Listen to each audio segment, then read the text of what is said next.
মূলভাব শেখার মুখ্য উদ্দেশ্যই হচ্ছে একটা বিষয় সম্পর্কে সংক্ষিপ্ত ধারণা রাখা।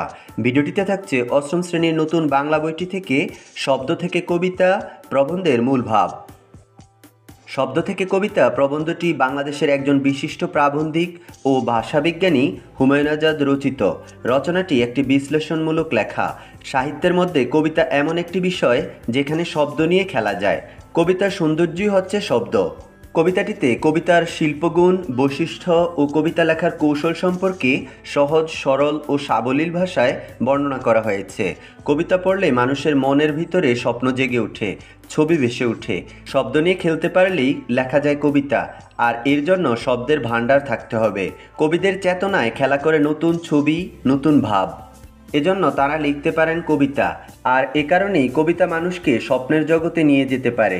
শব্দ থেকে কবিতা রচনাটি কবিতা লেখার প্রতি পাঠকদের আগ্রহী করে তোলে এবং কবিতার বিষয়বলী সম্পর্কে ধারণা দেয়। শব্দ থেকে কবিতা প্রবন্ধের মূল ভাব।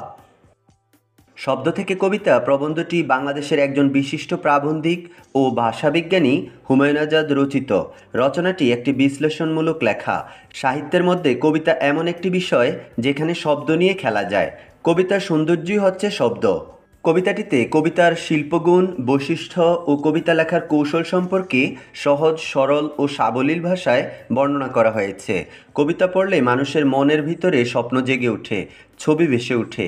শব্দ নিয়ে খেলতে পারলেই লেখা যায় কবিতা, আর এর জন্য শব্দের ভাণ্ডার থাকতে হবে। কবিদের চেতনায় খেলা করে নতুন ছবি, নতুন ভাব। এজন্য তারা লিখতে পারেন কবিতা, আর এ কারণেই কবিতা মানুষকে স্বপ্নের জগতে নিয়ে যেতে পারে। শব্দ থেকে কবিতা রচনাটি কবিতা লেখার প্রতি পাঠকদের আগ্রহী করে তোলে এবং কবিতার বিষয়বলী সম্পর্কে ধারণা দেয়। বিষয়টি যে কোনো টপিক নিয়ে ভিডিও পেতে অবশ্যই কমেন্ট বক্সে লিখে জানাবে। ধন্যবাদ সবাইকে। আল্লাহ হাফিজ।